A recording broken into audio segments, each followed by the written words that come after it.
Welcome to HPHY Healthy Practices Healthier You. We're starting a new podcast playlist where we talk about health in pop culture and the lessons we can learn from them and how we can apply those lessons to our lives, especially our health. Have you ever wondered what it takes to sustain excellence at the level that Kendrick is on and keep pushing beyond limits, not just in your craft, but in your life and the impact that that will have on your health?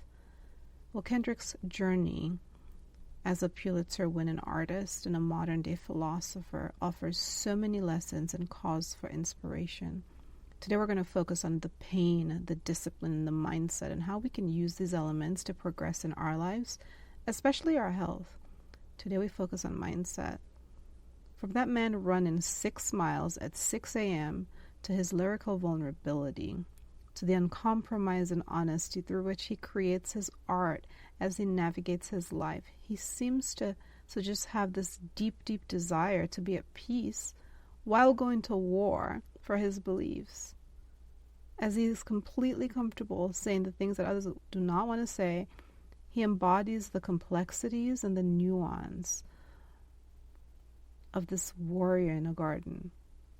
Whether he's weaving metaphors or delivering quadruple entendres that inevitably leave me scrambling to learn more in a way I really never have before, he is offering us this masterclass in precision and passion and power and focus and discipline. We hear of an album drop and I know a lot of my day is basically gone. And I pray it's only one day because I really, really cannot resist the music. The melody, yes, but the words, the poetry. I mean, I kind of have a big thing for hymns anyway. Hymns and pipe organ can make me just cry. And I sometimes audition choirs before I go to a church. But for me, Kendrick is kind of the secular equivalent of that, where I can't even corral him to just one genre of music or just even music in general, because he is who he is and it feels transcendent. And he has found a way to give us medicine wrapped up in the most decadent and delicious dessert, kind of like a pill in a buttercream red velvet cake. But what does it take? What does it take to become a warrior in a garden? How do you ascend to such clear greatness while maintaining the hunger of a newly born, starving lion cub stalking its first prey? Let's talk about his story, the lessons he shares, and most importantly, how we are going to apply them to our own lives. Kendrick is a lyrical phenomenon and just this human mirror. Obviously, there's the Pulitzer-winning artistry, but his pen feels like both a scalpel and a sword. He's technically proficient in just lyrical skills, carved deeply into societal truths because somebody got to do it. Got that foot up on our necks, but somebody got to do it. And these personal struggles and universal human experiences that he talks about feel just real and very true. And sometimes things that we know, but we haven't found the words to articulate. And somehow him saying it makes it real. His music has always been more than entertainment. It's a mirror reflecting the struggles, triumphs, and everything in between, sharing his own journey and inviting us to begin our own explorations of ourselves. In his artistry, he's both a meticulous observer and this fierce advocate, blending the precision and power to create music that is as introspective as it is transformative and entertaining. I'll just say it. His work feels like this collective call to action, and it makes me want to just do and be better. So his performances are legendary. Clearly, he puts significant thought into everything, including the artistry, and every single visual feels like he thought through it. But the performances are also quite athletic feats that highlight not just his talent, but his extraordinary physical conditioning.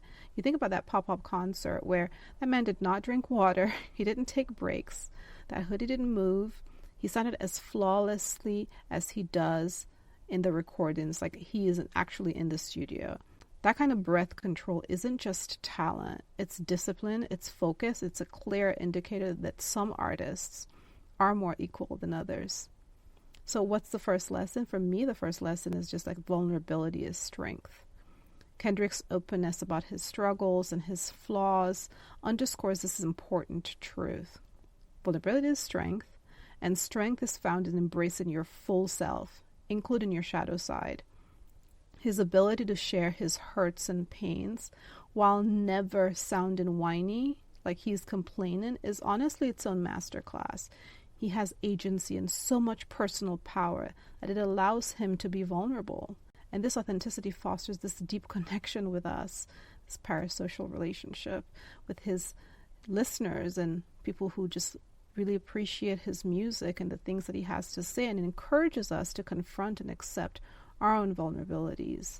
So what can we learn from this? That you can be both a work in progress and still be worthy. You don't have to be perfect to strive for greatness. Just be real.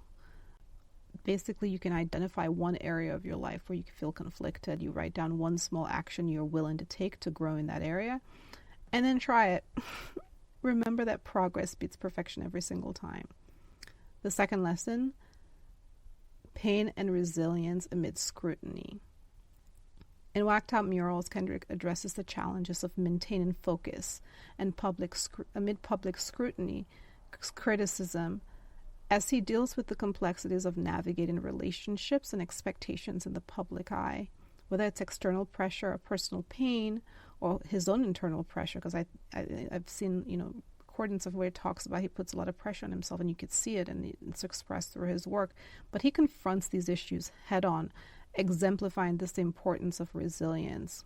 His ability to keep running, literally and figuratively, is a testament to his mindset. Every 6 a.m. run and every mile he completes is a tiny extension and reflection of his determination to overcome and push through pain, both physical and emotional. What can we learn from this? Well, that pain does not have to stop you. It can fuel your growth. And resilience isn't about ignoring the pain. It's about really pushing through it. So our action to take away is just staying true to your path despite external pressures, and understanding that not everyone will support your journey. And that is fine. In fact, sometimes, this is not good to say, but sometimes I find that that's an indicator that you're really on the right path for you. You can focus on your goals and maintain your integrity. When you're faced with pain or criticism, focus on what matters. Your purpose, your focus. Focus on your focus. Develop a routine that keeps you grounded, whether it's morning exercise, meditation, journaling, talking to your friends, hanging out in your community, whatever gives you that fulfillment. Develop a routine that kind of just keeps you settled in the midst of all of external opinions. So the third lesson is about focus, self-belief, and hard work. Kendrick's journey from Compton to global superstardom didn't happen by accident. It's built on relentless dedication, focus, and self-belief. His journey, while remaining being fueled by, and serving his community, serves as a testament to the impact of unwavering commitment and perseverance to yourself and your people. He knows he's a voice for people who can't really express themselves like that. And his consistency, that running 6 miles every morning, refining his craft, and staying true to his vision, proves that success requires that discipline and focus. So what can we learn from this is that believing in yourself is the foundation of success, but hard work and focus is the engine that drives, are the engines that drive it.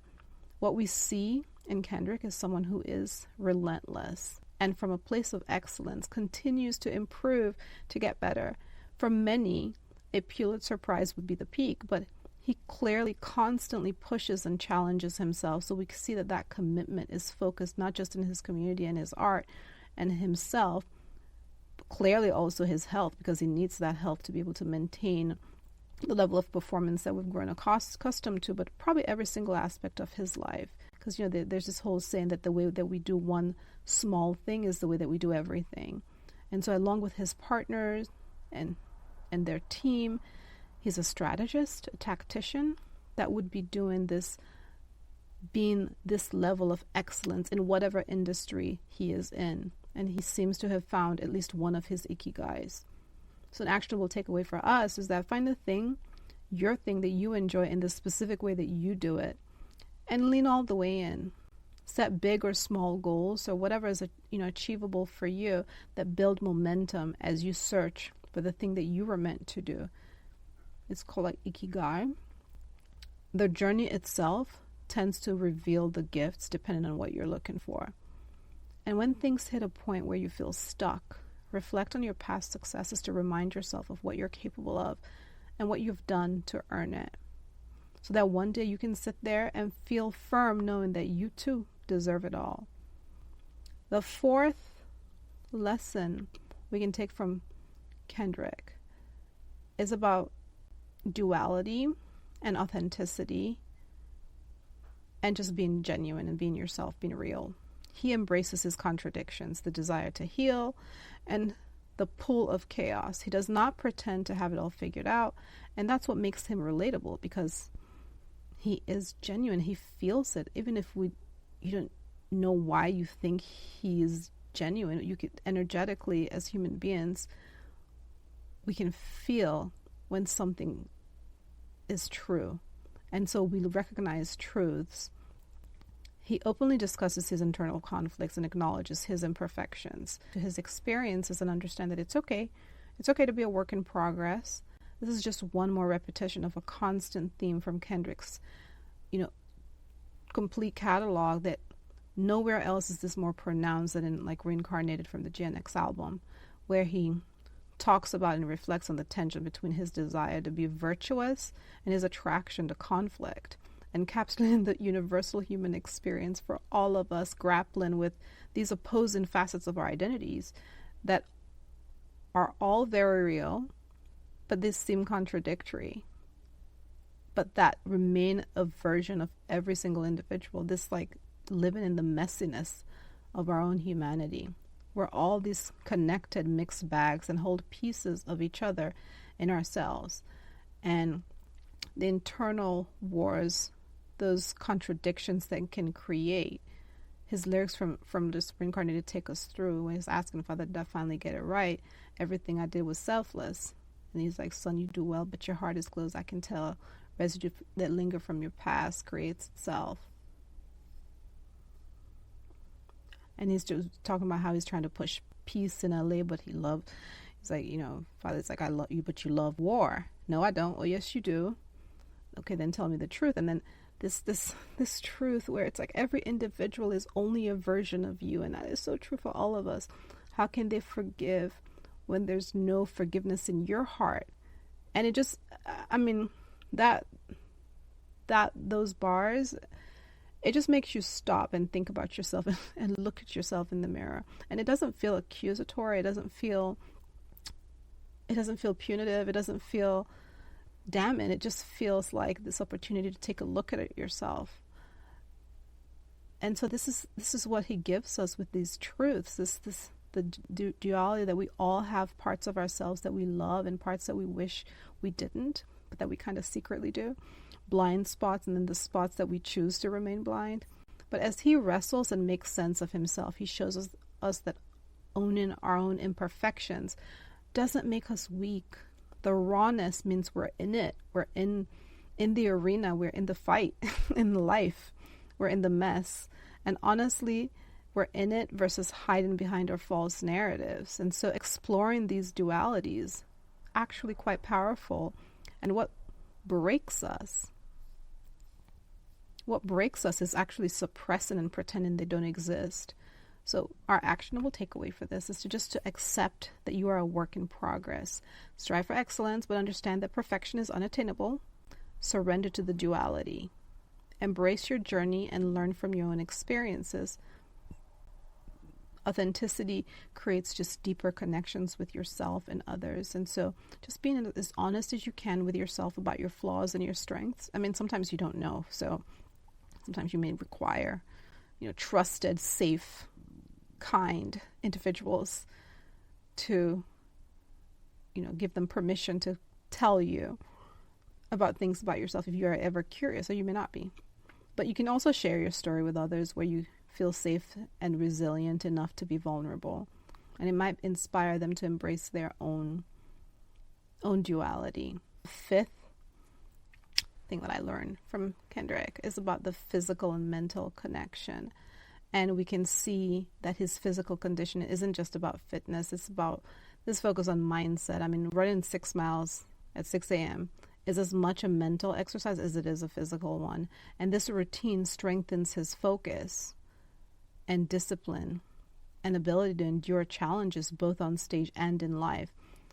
And he thrives as he continues to challenge himself. And so what we can learn from this is that if you have nothing else, physical movement can genuinely transform your mindset. And this is my work, and I've seen it happen. It's happened to me where sometimes I'm just not mentally, I'm just not there, but I go do something physical. I go walk or go hiking or get in the sauna, and my head starts clearing up. Or I do a cold plunge. So when you condition your body, you just condition your mind, and this health improvement will be the difference maker. So we call them keystone habits, and these are habits that make it easier to pick up other good habits or make those other habits like actually unnecessary, because it takes care of so much in our lives. So an actionable takeaway for you is just to start with 15 to 20 minutes a day of exercise if you can, or start with 5 minutes. You can start with an exercise snack. 5 minutes works. It doesn't have to be running either. You can just jump or dance, lift weights, or you can walk, whatever makes sense to you. Commit to consistency and try not to break the chain that you have decided upon. So if you say you're going to do it whatever many times a day, try to do that many times. I find it's actually easier to do it every day because, I mean, you need rest and recovery days. So you're not going to do the exact same thing every day. You're not going to push yourself because your body requires the rest and recovery because, to be healthy. But finding something to do, a way to move in some kind of manner every single day makes it just kind of easier to devote that set time, like time you wake up in the morning, 5 minutes, I'm just going to stretch or jumping jacks or do something that, gets my blood pumping and my heart going. And of course, as you attempt to increase the movement based on your own needs and your own health goals. But overall, the lessons for us that we can get from Kendrick, I mean, his work, it's more than about just albums. He just deals with so many themes, so resilience, vulnerability, staying true to yourself. I mean, vulnerability teaches us, of course, to own our own pain and connect with others. And there's no true connection without vulnerability. And so if I'm not able to be open and be vulnerable, then it's quite difficult to meet someone at that place. Resilience also reminds us to then stay focused on what matters, our integrity and our purpose. Duality shows that we can be imperfect. We can have internal conflicts and still strive for greatness. And we can be comfortable with that. Hard work and self-belief prove that we're capable of achieving anything we set our minds to. And finally, there's no separating the physical and mental connection. You can start with the physical or the mental to get into the other. So if his albums teach us anything, it's this: you don't have to have it all figured out. In life, in health, in all areas, you just literally have to keep showing up for yourself day after day, even in small ways. 5 minutes, 10 minutes, whatever works for you. So you have to ask yourself now, well, what's your next step? How do you become a warrior in a garden? And according to Dot, he said, I think he was watching this interview he had with this young lady, where he says, do you be yourself and make sure you love being yourself. So what version of yourself will you love being? Like, what's your version of waking up at 6 a.m. and embracing vulnerability and believing in yourself? Can you promise that you won't take your gifts for granted? I know that I promise to use my gifts to bring understanding. So share anything you have to share about how his music, his work, his words have influenced and impacted you and potentially your health. And let me know in the comments. If this video resonated with you, share and subscribe. Have a great day.